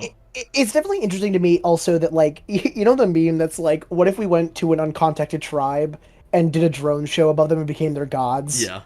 What do you think Hava's thinking? Because she's like an elder in a Native American tribe, no? Yeah. Like, what is she gonna? How is her brain cannot comprehend the Overseer, dude? She is going to definitely have a heart attack. Like, I don't think Hava's a bad character, but she's kind of just a nothing character, and I think it's really funny that they're not like, Hava will see you. Why did they bring, like, it baffles me that they decided to bring Hava. Lambs to the slaughter. Helena really did just bring Hava for bait, didn't she? You give the orders, but you don't swing the axe. But then again, they probably do think that the final door is gonna just let them go home. So maybe they're like, everyone come with us. We're all going home. And this is maybe it'll even be like a tearful goodbye between. Maybe they still think they're gonna go home, and it'll be a tearful goodbye between Helena and May. And then they're just on an arc again, and like the reaction, like just pure hatred and screaming, like, God damn it. Yeah, that's something that I've always appreciated about ARK, that like nobody's really done. Is the idea of beating an ARK and thinking that it's over. The horror you would feel waking up on just another one. Yeah. Would be, I could not imagine that feeling of dread. Like, imagine you're the survivor. You pushed through, you killed the Overseer, and you're like, this is it. I get to go home. And then you're flying, and you're like, Earth doesn't look too good. And then, it looks a little hurt. Yeah. Wait. And then just waking up on the fucking desert of all places. Yeah. Can we also take a second to appreciate the mammoth has seen the horrors of war? Yeah, I love the mammoth's face here. It looks scarred. What did Mei Yin do to this thing? Santiago da Costa. It's family. I know that, Camacho is supposed to be the one on Aberration, but... You paused it perfectly. It looked like the bulldog's taking a shit. I gotta give props to him. I will say, this is going to cause some controversy. Probably the biggest one. I know me saying that I didn't really care for Mei Yin and Nerva. People were probably like, dang, then I'm not going to watch this guy's video. His opinion doesn't matter. But I hate Santiago Camacho. I don't think he's an interesting character. I don't think Santiago becomes interesting until Vin Diesel starts playing him. And I don't know how you feel about Da Costa or Camacho, but I don't like... Something about Camacho just bugs me, and I don't know what it is. And it's not just my bias toward Vin Diesel. I always felt this way. Me with Santiago, I just called him Vin Diesel. Me with Santiago has always been that, like, I just view him as one whole character. Yeah. Yeah, I know that it is technically different versions of him, different iterations and whatnot, but I've always just viewed Santiago as one character. And I mean, I agree, but not to the same, like, I agree, but not because of the same reasoning. Yeah. I don't think he's very interesting on Extinction, and then he becomes interesting. I actually find him more interesting on Aberration because we never actually hear from him directly. Yeah. On Extinction, he's okay. I like they might be idiots, but they're my idiots line. But yeah, he's not really I don't really give a shit about his story until Gen 2. Which isn't like because he was like because of the different person. I just don't find his story on Extinction very interesting. Yeah, like so the Gen 2 Santiago is a very like caring person almost. Like when Yonki is going through trouble, Santiago tries to like comfort him, and that ends up in him dying. But like there's some different character traits, and I'm not a fan of the gruff character who seems like he doesn't care, but he has a soft spot for his friend. I don't really like that type of character, and that's what really bugged me on Extinction. And I love his sacrifice. I do. I think that is a great part of his notes, and it kind of redeems the entire story. But I don't like how even like in the other characters' notes, they're kind of like, is Santiago just a dick? Yeah.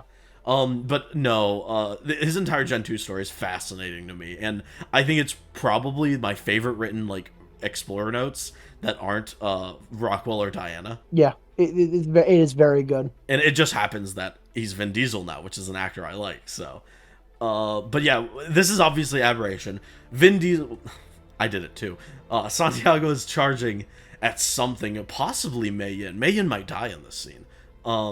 That's true. Mayin's going to die. Yeah, this is confirmed. And then Mayin's lifeless corpse will turn around and kill Rockwell instantly. It's crazy. And then Thanos will appear, and then the Xenomorph will drop down from the ceiling and go, "Hey guys, it's me, the Xenomorph." That's a reference to the PC Gamer when they said that Aberration was going to be alien themed. They're going to bring it all around. They got the rights to the Xenomorph from Disney. I will say that I think the Federation suit, which is what he's wearing, which I think is interesting, looks phenomenal in animation. Oh, it looks so good. I love it. I already like the Federation suit design above the normal tech anyway, Mm-hmm. but I don't know what it is, the lighting maybe, but it's just like, oh, it looks so good. I will say, I kind of do hope we get to see the old tech suit, and maybe it's just like the tech tribe on Aberration, they made a bunch of tech suits, and Santiago was like, no, I'm going to make my own Federation suit, because I prefer that one. Yeah, something small like that would be cool. But I do generally think that this suit looks better than the old one. I like its sleeker design. The other one looks like cobbled together, and also people call it the URE suit, which isn't true. Like the Federation and the URE suits are the same suit. That's the cobbled together version on Aberration. Yeah. Wait, sorry to get off topic, but you hear that, right? Yeah, I do hear something. What the hell is that? Oh god, block beam, look out! Oh god, Oofston, help! Greetings, survivors. I am Locke, also known as TechArk_01, and I'm an artist who has been previously very prominent in the ARK community, as I worked on a passion project that took the form of tons and tons of ARK fan art. I have been given the opportunity to express my opinions and thoughts on the tech suit that we see briefly at the very end of the animated series Part 2 trailer. The appearance of the somewhat infamous tech armor in the show was a very pleasant experience. Although inevitable, I was delighted to get a good look at the design this early on. It is also the design that I want to discuss. As we see in the clip, this scene is obviously taking place on Aberration, signified by the luminescent surroundings and the bulldog. And if you know a thing or two about the ARK lore, this tech armor is a Federation tech suit, a variant of the tech armor that we saw exclusively on the Genesis ship in the game. So what is a Federation tech suit doing on the Aberration ARK, when in-game and in-canon lore, the survivors there had to brandish their own off-brand tech suits? Well, the elephant in the room is that the animated series isn't canon. In other words, the animated series is written and portrayed as an interpretation of canon. Therefore, it isn't bound to follow and repeat every single thing that happened in the Explorer notes. This is why things like world-building elements, events in the plot, and designs might be different from what we see in-game and in the notes. As for why they decided to use the Federation tech suit instead of the original tech armor, I would guess that it was an artistic choice, as the Fed suit has a much sleeker, less janky, and easier to simplify design than the original, rigid and sharp around the edges tech armor. This was naturally done to make animating the suit easier for the artists and animators behind the show. Comparing the Fed suit's design to the in-game one reveals how far they downscaled the amount of detail, something you could argue that they could have just done for the original tech armor too, but it seems that the Fed suit's design might honestly be the flagship design they're going with when promoting and showcasing ARK's sci-fi side nowadays. With ARK 2 in mind, I believe we will see more of the Federation tech suit going forward in ARK's saga as well. Also, my personal opinion on the tech suit in the show is that, good god, it looks so fucking awesome. Like, the simplification of an extremely detailed design was just done so well, and they really nailed it, honestly. I can say that with confidence after spending way too many days and hours making fan art of this thing. As Houston himself has expressed, I too like both of the tech armor designs, and for me I would say I love them both equally, as although the Fetsu has a sleeker, higher quality design, the original one has a special place in my heart. Okay, I think we're back. That was weird. Let's hope that doesn't happen again. So this scene, there's not really much to talk about. It's nice that we get to see when Victoria and Helena meet, and we also do get confirmation that Helena's mom didn't make it. But like, to be fair, nothing really happens in this scene, and we get the like origin of Helena and Victoria's like little line toward each other, but yeah, I don't, unless you have something to say, I don't really have much to say about this. There's nothing really. Yeah, there really isn't anything to say. It's just it's a cute little scene, but there's really like nothing. There's no new ground is being broken with this particular scene. It's just adding context to a few things. Which is really funny because while the next scene has less going on, I do think there's more to talk about at the next scene. Yeah. So before we go into theories about what is going on here, I gotta say, I get chills every time I see this. Something about this scene gives me like a fight or flight response, and I am choosing flight. I don't know what it is. There's something eerie going on here. Yeah. I don't get fight or flight, but I definitely get that, like, oh, what happened? Like, sort of the dread, the anxiety of, like, what happened, what happened. We and this is definitely, like, this isn't Helena, like, a flashback or anything.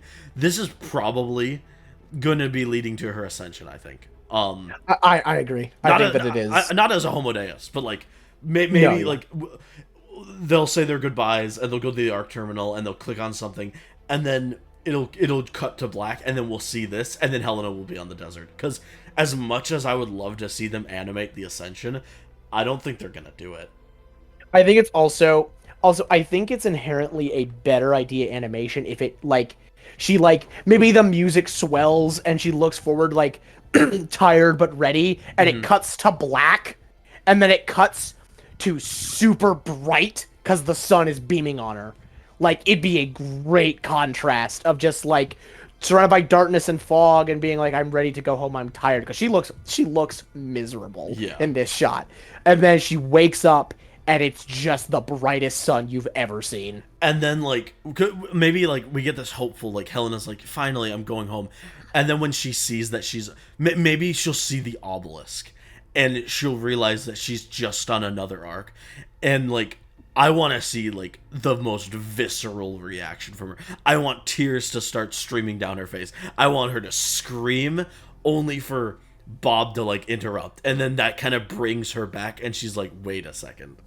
Because Bob is the hero that we deserve. Yeah, Bob is actually going to kill Helena and be the protagonist from here on. Bob is going to kill Helena, drink her blood because he needs a drink of water, and then go about his business. And he's going to tame that Jerboa and name it Radar, too. He's going to name it Radar. He's going to go on this weird obsession with, like, finding the truth. Then he's going to meet this guy named Rockwell. Rockwell's going to be, like, kind of going crazy, but Bob doesn't really care. Then Bob's going to have to stop an obelisk from blowing up an arc. God. And he's going to get back, and all his friends are dead. Now he's got to kill Rockwell. Shit sucks. We're running on about 2 hours right now. 2 hours of us talking about a 4-minute trailer. I mean, I'm not surprised. But... I think it'll probably maybe end up being like a minute 30 or an hour 30. I do not. It is going to be the longest video I've ever uploaded on my channel. I was gonna say, if you're about to tell me that it's about to be a minute 30, I'm gonna fucking kill you, dude. I'm gonna cut everything out that we said. I'm just gonna. The only part of the video that I'll leave in is us talking about how much the Gladiatrix is hot. Yeah, the only important part. But yeah. So that's this video. I do apologize for the length, but as you could tell, Block and I had a lot to say about this trailer, even though it's a very short trailer. But it was fun. I really enjoyed doing this video. Yeah, I enjoyed it a lot. It's currently 3 a.m., but it definitely, like, it's really nice just to talk about stuff. And, you know, me and Oops don't really disagree on anything, but it, like, Ragnarok. if there is Ragnarok, I guess, in the show's context, we don't but I kind of hope there's stuff that in season 2 we disagree about a little bit, because I'd love to like sort of talk about that. It's just it's really nice to always just sort of talk about stuff that we like both interest us, but we both passionately care about. And it's just awesome to do this stuff, and I just thank you for having me, man. This has been awesome. This has been awesome. I definitely, this whole series, I couldn't have done it by myself. This was just a lot of work, and you definitely helped by like sending me all the stuff that you noticed, and while pretty much we noticed pretty much all of the same things, but like you put it into like all of that Rockwell stuff. I couldn't have said it better. Like I would have just been like, yeah. No, that's pretty cool. Rockwell's good. You are the Rockwell guy, so I needed to bring you in for this character. It is a totally healthy it's a totally healthy obsession. I could stop at any time I want. I don't believe you, but but yeah, again, I do. It would be nice if part 2, we instead of us just talking about how much we like things, I really hope there's a part that maybe I don't like and you like, or vice versa, because while I don't like talking about ARK with people who don't like it at all, or the show with people who despise the show, I do like talking about it when it's more of a friendly banter where we both enjoy it, but we do have differing opinions on certain aspects. Yeah, I'm always, as the offspring of 2 lawyers, I very much enjoy a good debate. Yeah. But yeah, so how am I gonna end this? Because I think you should just end it like this. I think you should just have like you saying, how do I end this, and me telling you how to end it, but like as I'm saying it just slowly fades away, like the sound just fades away and just cuts to black. I am attracted to the Gladiatrix.